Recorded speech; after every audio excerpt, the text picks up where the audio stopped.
Hi, this is Vi from Scrappy Mania, and today I have an update to my last video on how to create mirror image. If you saw that video, I did show you how to use a red rubber gasket sheet. This is 6x6 and 1/8 of an inch thick to create a mirror image of a stamp. In the video, I did show you a prima doll, and as you can see, these prima dolls are larger than my sheet. And if I wanted to do a reverse image of the prima doll, then it's not going to work. This sheet does not work. Also, this sheet is 1/8 of an inch thick. I did find in Amazon the same kind of type of material, but a 1/16 of an inch thick, and you got two for the price of one. Actually, you got two. It's not the price of one. It's just it was pretty economical. It was like $6, and you got two of these. This was about the same price, and you got one. So I do like that.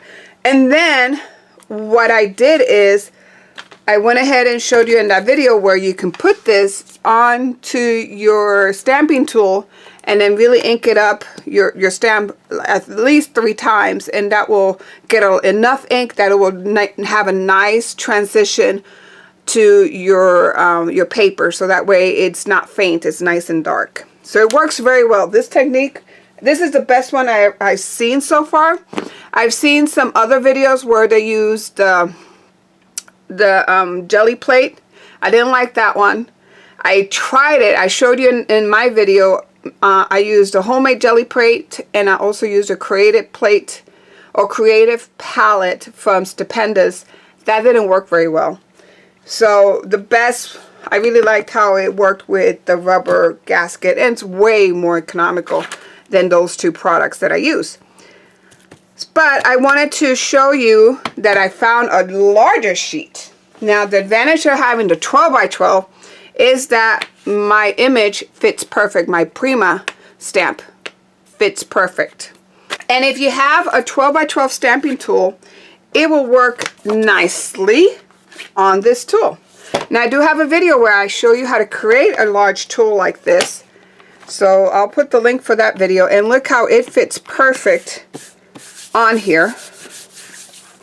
Okay, so let me go ahead and clean it, and I've noticed that if I clean it ahead of time, I got to get rid of the residue. Now this, I just got this in the mail, and what happens is, I guess it comes with some coating on it. It doesn't really get the ink as well, but if you wash it, so I go get some.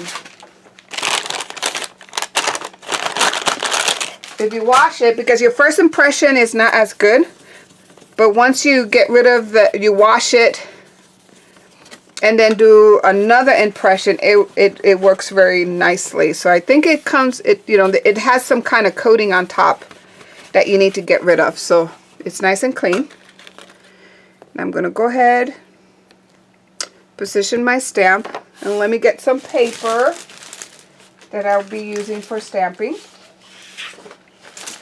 Okay, I'll use the back end of this paper, even though it has, this was my last tryout from another, this is with the jelly plate, and that's why I'm telling you I don't like jelly plate. It wasn't as dark as I like it, but you'll see how dark this will be. So I'm going to go ahead and place this here, and you can even use your magnets. I can put a magnet here, and let's see if I have another magnet to keep it in place so it won't move. And actually, let me get a better sheet. So now that it's clean, I got my stamp positioned where I want it. I'm going to go ahead and ink her up. And I'm going to ink her up 4 times. I really want to make sure she's nice and juicy. But think about it. This is the same as if you had a red rubber stamp. You would ink the stamp, the ink will stay on the rubber, and then you transfer that to the paper. So it's kind of the same principle.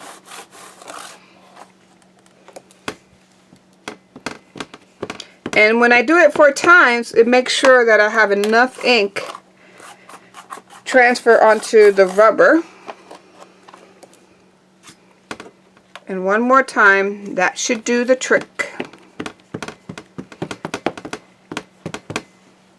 The only problem is this stamp is so big that it doesn't fit in the camera view, but hopefully you can see what I'm doing.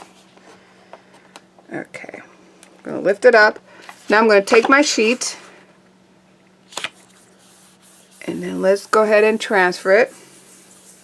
And see, this is the half sheet, or the half stamp that happened when I had the 6x6 rubber sheet.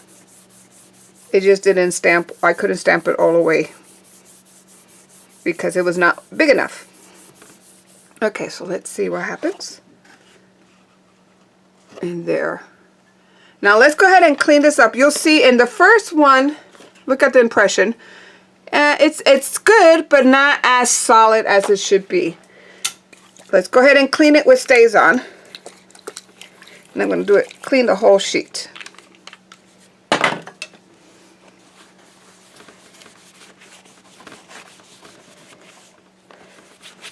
And then clean that out.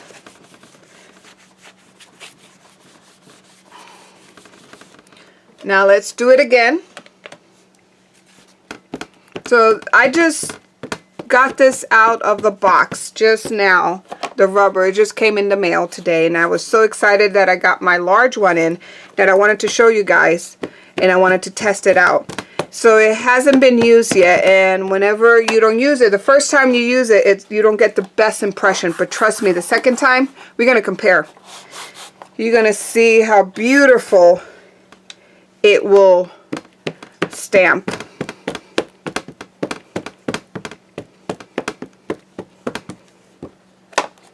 Four times, 3 to 4 times. I'm going to do 4 on this.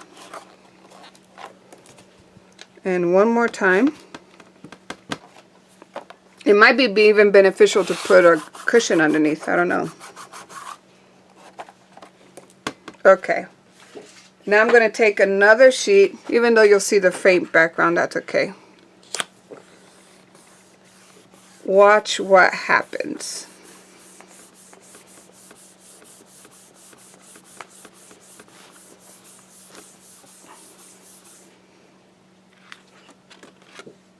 Look how well that stamps. Compare, okay, so see that stamping, and then look at this stamping. Look at the difference. Hope you can see that. Look at the difference up here. See how this one's a little fainter, this one's a little darker, same rubber. You gotta, the first stamping when you get it out of the box is never the good stamp. It's the second and third that you really get nice impressions. And I just love that about this stamp, or about this rubber gasket. So I hope you like this video, and I'll put the link where I got all the material. I highly recommend that you get this. This is not very expensive. It's great for stamping, and then you can get more out of the stamps that you already have. So I hope you like this video, and thank you for watching. Bye now.